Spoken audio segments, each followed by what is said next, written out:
Halo para pembelajar ekonomi, kita bertemu kembali di acara Seri Belajar Ekonomi. Belajar ekonomi itu enak dan menyenangkan. Kali ini saya akan mencoba untuk menemani teman-teman untuk mempersiapkan ujian tulis berbasis komputer untuk tahun 2022 ya. Kali ini kita akan membahas ekonomi makro ya. Mari kita mulai soal yang pertama yang harus kita bahas. Bunyi soal demikian, untuk mengendalikan inflasi, Bank Indonesia dapat melakukan kebijakan yang bersifat A. Ekspansif dengan cara menjual SBI dan SBPU, B. Ekspansif dengan cara membeli SBI dan SBPU, C. Kontraktif dengan cara menerapkan pajak progresif, D. Kontraktif dengan cara menurunkan tingkat diskonto, E. Kontraktif dengan cara menurunkan giro wajib. Yuk, mari kita lihat. Pertanyaannya adalah, kata kuncinya adalah Bank Sentral itu mau mengendalikan inflasi. Ingat, ketika kita mau mengendalikan inflasi, inflasi itu kan sebetulnya karena jumlah uang yang beredar di masyarakat itu tinggi. Untuk itulah maka Bank Sentral, dalam hal ini adalah Bank Indonesia, harus menjalankan kebijakan moneter dengan tujuan itu untuk menurunkan money supply. Setiap kebijakan moneter yang ditujukan untuk menurunkan money supply, ini selalu kita sebut namanya dengan kebijakan moneter yang sifatnya kontraktif, gitu ya, kontraktif. Oke, kontraktif. Berarti semua kegiatan yang ditujukan oleh Bank Sentral untuk mengurangi money supply itu kita sebut namanya kebijakan moneter kontraktif. Jadi kita sekarang sudah bisa melihat sebetulnya soal jawaban A, jawaban B itu kita tidak lagi pilih itu ya, karena ada kata ekspansi. Sekarang mari kita lihat lebih detailnya lagi. Bagaimana caranya Bank Sentral untuk menurunkan money supply? Ingat, kebijakan moneter itu dia punya 3 instrumennya ya, 3 instrumennya. Instrumen yang pertama adalah perubahan atas RRR, yang kedua adalah operasi pasar terbuka, yang ketiga adalah perubahan tingkat diskonto ya. RRR, kalau RRR itu dinaikkan oleh pemerintah, oleh Bank Sentral, ini maksud dan tujuannya adalah untuk mengurangi money supply. Kalau Bank Sentral menurunkan RRR, ini tujuannya untuk meningkatkan money supply ya. Bagaimana OPT? Pemerintah itu bisa menjual, dia bisa sell SBI. Ketika pemerintah menjual SBI, ini tujuannya untuk mengurangi money supply, dan Bank Sentral bisa juga buy SBBU, surat berharga pasar uang ya. Ini tujuannya untuk menambah money supply. Tingkat diskonto juga bisa 2. Jika bisa pemerintah untuk tingkat diskontonya dinaikkan, ini tujuannya untuk mengurangi money supply. Dan tingkat diskonto diturunkan ini untuk menaikkan money supply. Yuk, mari kita sekarang. Berarti jawabannya yang benar ini adalah money supply, oke. Berarti dia harus menurunkan cadangan wajib minimum RRR. Sell SBI, kalau enggak sell SBI ya, berarti jawaban yang paling betul adalah jawaban E. Lanjutkan dengan soal berikutnya ya. Apabila perekonomian nasional mengalami inflasi, pemerintah dapat mengurangi kelebihan permintaan agregat dengan cara mengurangi belanja pemerintah dan atau menaikkan pajak.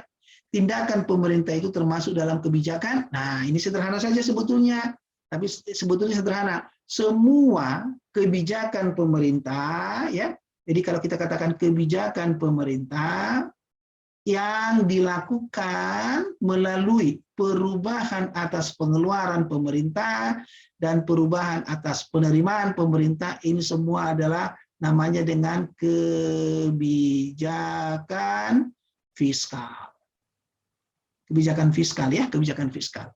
Kalau dia adalah kebijakan yang diambil oleh Bank Sentral, yang ditujukan untuk merubah-rubah money supply, baik itu melalui perubahan atas giro wajib minimum, perubahan RRR, melakukan operasi pasar terbuka, melakukan perubahan tingkat diskonto, ini semua yang kita sebut namanya dengan kebijakan moneter ya, kebijakan moneter, gitu ya. Nah, Kalau kita perhatikan soalnya di sini dikatakan pemerintah mau mengurangi kelebihan permintaan dengan cara mengurangi belanja pemerintah atau menaikkan pajak. Maka sangat mudah ya, kebijakan yang dijalankan pemerintah itulah kebijakan fiskal. Mari kita teruskan dengan soal berikut. Ditanyakan hubungan antara marginal propensity to consume dengan marginal propensity to save adalah A. MPC tambah MPS sama dengan 0, MPS lebih besar dari MPC, MPC tambah MPS lebih besar dari 0, MPC tambah MPS sama dengan 1, MPS tambah MPC sama dengan minus 1. Yuk mari kita lihat bagaimana hubungannya. Diingat ya bahwa pendapatan disposable itu digunakan oleh masyarakat untuk konsumsi dan juga untuk tabungan ya. Kalau semua ini kita bagi ya, kalau ini semua kita katakan kalau terjadi masyarakat itu mengalami kenaikan pendapatan disposable-nya, maka masyarakat akan menaikkan konsumsinya dan juga menaikkan tabungannya. Kalau semua ini sekarang saya bagi dengan delta YD, maka apa yang saya dapatkan?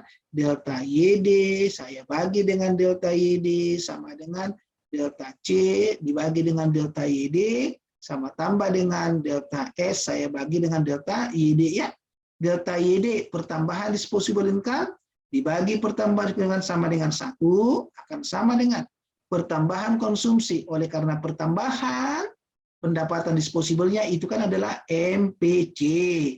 Tambah pertambahan tabungan oleh karena adanya pertambahan pendapatan disposable itu adalah MPS. Maka sekarang bisa kita lihat hubungannya adalah MPC ditambah MPS sama dengan 1. Maka jawaban yang benar adalah jawaban D. Kita lanjutkan lagi dengan soal berikut ini. Jika MPC sebesar 0,75 dan dengan anggapan tidak ada sektor pemerintah dan luar negeri, angka pengganda multiplier sebesar A 0,2, B 0,8, C 1,25, D 4, E sama dengan 5 ya. Yuk mari kita lihat. Dikatakan di sini MPC-nya 0,75, MPC-nya adalah 0,75. Kemudian dikatakan tidak ada sektor pemerintah, tidak ada sektor luar negeri, berarti boleh kita katakan apa? Perekonomian kita, perekonomian yang dimasuk di sini adalah perekonomian dua sektor atau perekonomian tertutup ya. Perekonomian tertutup sederhana. Karena apa? Karena hanya ada dua pelaku ekonomi. Kita sudah tahu multiplier. Maka pada perekonomian dua sektor, multiplier itu akan sama dengan 1/1 dikurang B, maka akan sama dengan 1/1 dikurang B itu kan MPC ya. Ini di MPC 0,75, maka akan sama dengan 1/1 dikurang 0,75 adalah 0,25. 1 dibagi 0,25, maka multiplier itu akan sama dengan 4 ya. Maka jawaban yang benar adalah D.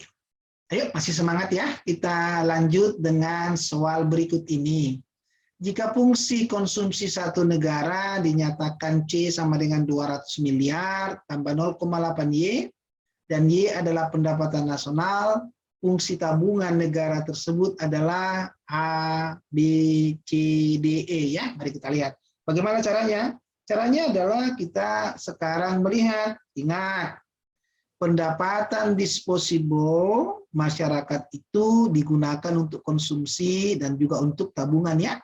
Maka tabungan itu akan sama dengan disposable income dikurangi dengan C. Kita sekarang tinggal nih, disposable income sama dengan kita Y, C-nya nih, Y, C-nya adalah 200 ditambah dengan 0,8 Y. Ingat, YD itu ingat ya, ingat YD adalah Y dikurang T. Pada saat ini T kita anggap 0 kalau tidak ada pemberitahuan. Maka saya katakan sekarang YD akan sama dengan Y ya. Sehingga sekarang fungsi tabungan akan sama dengan Y dikurangi dengan 200 ditambah dengan 0,8 Y. Kita sekarang tinggal S akan sama dengan Y, ini kita buka kurungnya ya. Minus dengan 200 menjadi minus 200 tambah minus dengan 0,8Y menjadi ini saya hapus dulu ya. Ini saya hapus dulu. Ini akan menjadi ya minus dikali tambah 0,8 jadi akan sama dengan minus 0,8Y ya. Sehingga sekarang saya bisa tuliskan S sama dengan minus 200 ditambah Y kurang 0,8Y. Y dikurang 0,8Y kan 1Y ini ya. 1Y dikurangi dengan 0,8Y berarti berapa? 0,2Y. Maka saya dapatkan sekarang tabungan sama dengan minus 200 ditambah 0,2Y. Ini adalah fungsi tabungan. Manakah jawabannya? Jawaban yang benar adalah B. Ayo kita lanjut lagi ya. Soal berikut. Diketahui konsumsi C adalah konsumsi dan MPC marginal propensity itu consume 0,75. Apabila pendapatan bertambah 80 satuan, maka tabungan akan bertambah sebesar berapa gitu ya. Ingat, di sini MPC ya, diketahui adalah MPC diketahui 0,75. Ingat, MPC ditambah dengan MPS sama dengan 1. Sehingga kita bisa menghitung sekarang MPS-nya. MPS sama dengan 1 dikurang MPC atau sama dengan 1 dikurang 0,75. Berarti MPS-nya sama dengan 0,25 ya. Ingat, MPS itu sama dengan delta S dibagi dengan delta Y ya. Akan sama dengan. Jadi ini adalah delta S saya bagi dengan delta Y-nya berapa tadi? Pendapatan pertama 80. 80 saya kali dengan sama dengan, saya hapus dulu ya, mohon maaf. Ini saya hapus dulu nih. Berarti dia akan sama dengan delta S per delta Y sama dengan 0,25. Ingat, 0,25 itu akan sama dengan 1/4 ya, 1/4. Sehingga saya berkatakan apa? Delta S per 80 sama dengan 1/4. Maka saya dapatkan sekarang berapa? 4S sama dengan 80. Maka S-nya delta S ya tadi ya. Maka delta S sama dengan 21. Maka jawabannya mana? Jawabannya yang benar adalah D. Mari kita teruskan dengan soal berikut. Bila diketahui fungsi konsumsi C sama dengan 200 tambah 0,8Y, maka besar MPS-nya adalah A 0,2, B 0,8, C 4, D 5, E 200 ya. Ini mudah ini. Lihat nih fungsi konsumsi ada 0,8. Ini kan ingat ya, ini adalah apa? MPC. Kita sudah tahu hubungan antara MPC dan MPS adalah MPS ditambah dengan MPC sama dengan 1 atau MPS sama dengan 1 dikurang MPC. Kita sudah tahu nih, MPS akan sama dengan 1 dikurang MPC ini tadi 0,8. Maka kita dapatkan MPS sama dengan 0,2 ya. Jawaban yang benar adalah A. Kita teruskan dengan soal berikut. Diketahui perekonomian terbuka memilih model makro sebagai berikut. Fungsi ekonomi C sama dengan 100 tambah 0,75Y, investasi I sama dengan 25, pengeluaran pemerintah G sama dengan 20, ekspor sama dengan 60, impor sama dengan 30. Berdasarkan model tersebut, keseimbangan pendapatan nasional adalah A 940, B 850, C 700, D 400, E 350.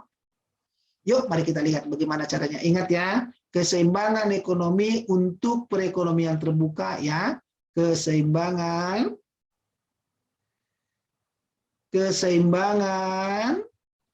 ekonomi untuk perekonomian yang terbuka itu adalah Y sama dengan C tambah I tambah G gitu ya. Tambah X dikurangi dengan M.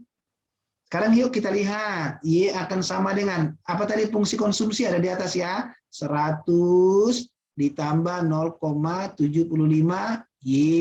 Tambah dengan I investasi 25 ditambah dengan G adalah 20 ditambah dengan ekspor adalah 60 dikurangi impor sama dengan 30.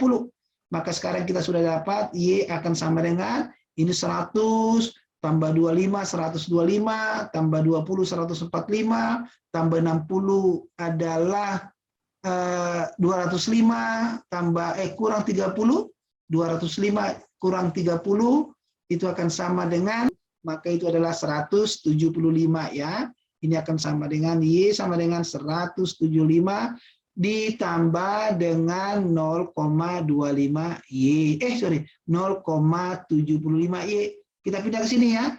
Y dikurang 0,75 Y sama dengan 175.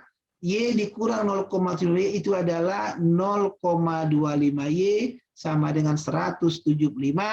Maka sekarang saya bisa menghitung Y akan sama dengan 175 dibagi dengan 0,25 itu akan sama dengan 700. Maka boleh saya katakan keseimbangan pendapatan nasional untuk 3 sektor sebesar 700. Jawabannya adalah C.